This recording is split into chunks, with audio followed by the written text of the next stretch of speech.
हलचल खबर, शक से सच तक। जी हाँ दोस्तों, नमस्कार। मैं हूँ फ़खरुज़्ज़मा और आप देख रहे हैं हलचल खबर। सबसे पहले दोस्तों, मैं आप सबों का अपने चैनल हलचल खबर में स्वागत करता हूँ, खुशामदीद करता हूँ।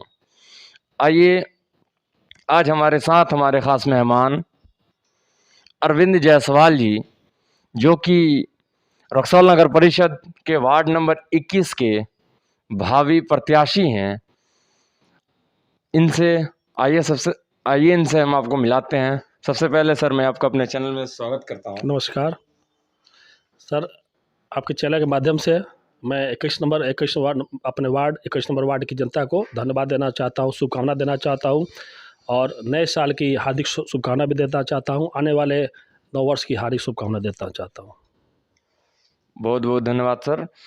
सर, मैं आपसे ये जानना चाहता हूँ कि ये जो अभी आगामी चुनाव है, इस चुनावी दंगल में एक से एक दिग्गज लोग मौजूद हैं और उससे पहले तो मैं ये जानना चाहूँगा कि आप इस चुनावी मैदान में उतरने का, आपके आने का रीज़न क्या है, कारण क्या है इसका? सर, जब हम अपने वार्ड में घुमा करते थे विगत के चुनाव में, इस मतलब साल भर पहले, 6 महीना पहले, 3 महीना पहले, तो देखते थे कि गंदगी का अंबार हुआ करता था पूरे हमारे सब्जी बाज़ार, खासकर सब्जी बाज़ार, चावल बाज़ार और हाड़ी बाज़ार। तो जल जमाव की समस्या थी, गंदगी का अंबार हुआ करता था, पोल पर लाइट नहीं हुआ करता था, कई समस्याएं थी। इसके लेकर मैं यहाँ के पार्षद से कई बार मिला भी, फ़ोन संपर्क करने की कोशिश किया, लेकिन उस पर कोई सुधार नहीं हुआ। हमें यहाँ तक कहा गया कि बार बार मेले सुना करते हैं, खाली काम नहीं हो रहा है। इसके लिए मैं कई बार उनको लपेटता भी था, लेकिन उस पर कोई काम नहीं हुआ। और मैंने ये मन बनाया कि जब ये बार बार इतना करने के बावजूद भी कोई सुधार नहीं हो रहा है, जब मैं बीरगंज जाता था तो वहाँ के दुकानदार, वहाँ के लोग हमें उलाहना दिया करते थे कि आपके रक्सौल इतनी गंदगी से भरी हुई है। यहाँ तक कि पानी होने के बाद, बारिश होने के बाद पूरे रक्सौल शहर गंदगी का अंबार हुआ करता था, कीचड़ कीचड़, नरकीय स्थिति हो जाता था और आप लोग उस पर कुछ ध्यान ही नहीं देते।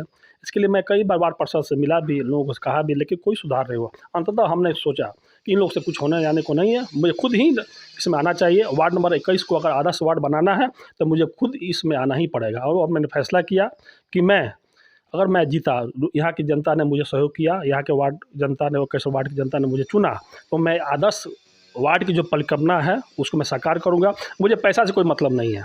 मैं पिता के नाम पर, मैं पिताजी के नाम पर ये कहना चाहता हूँ कि लोग हमें पिता को याद करें कि उन्हें के सुपुत्र ने वार्ड नंबर 21 को एक वार्ड, आदर्श वार्ड के परिकल्पना को साकार किया है।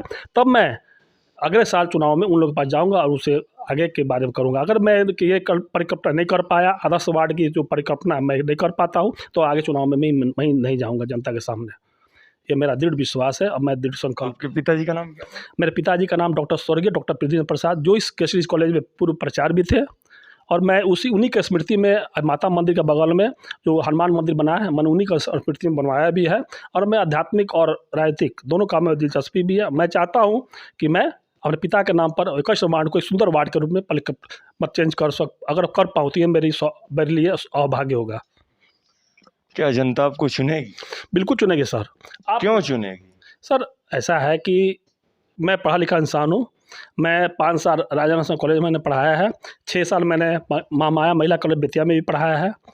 और मुझे इस बात का गर्व है कि मैं जिसका पुत्र हूँ, डॉक्टर पृथ्वी प्रसाद दो केसरी कॉलेज में प्रिंसिपल भी रहे हैं। और उन्होंने कई बच्चों को, यहाँ के सारे बच्चों को फी भी बात करते थे, जो गरीब बच्चे थे उनको माफ़ भी करते थे। मैं उनका सुपुत्र हूँ। मैं चाहूँगा कि मैं अपने वार्ड का वो आदर्श वार्ड के रूप में परिणत कर सकूँ, ताकि मैं पिताजी का नाम रोशन कर सकूँ। और मैं निश्चित रूप से इस काम में मैं जनता का सहयोग चाहूँगा, अगर जनता मुझे चुनती है तो। अगर जनता को ये पसंद नहीं है कि मैं कुछ नहीं कर पाऊँगा, तो जनता का फैसला होगा, जो भी फैसला होगा मुझे मान्य होगा।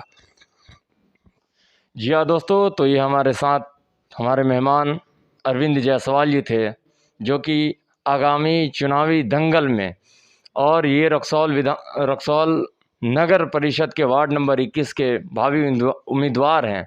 उनका कहना है कि हमारी सोच बहुत अलग है। हमारी ये सोच है कि हम अपने नगर पालिका के उस क्षेत्र को, उस वार्ड के उस क्षेत्र को आदर्श वार्ड बनाएं। हम अपने वार्ड को आदर्श वार्ड बनाएं और मैं उन सबों से बेहतर कर सकता हूं, जो जीतने के बाद अपने पॉकेट के लिए काम करते हैं, खुद का बिजनेस चलाने के लिए वो चुनाव में आते हैं। और मैं आपको ये इस बात का यकीन इसलिए देता हूँ क्योंकि इनके कहने का मतलब ये है कि मैं इस बात का यकीन इसलिए देता हूँ क्योंकि मैं एक पढ़ा लिखा शख्स हूँ, और एक पढ़ा लिखा शख्स हमेशा किसी अनपढ़ गंवार से बेहतर करेगा। जी हाँ दोस्तों, हमारे चैनल को देखने के लिए बहुत बहुत आपका धन्यवाद। हमारे साथ जुड़े रहें। हलचल खबर। नमस्कार। नमस्कार।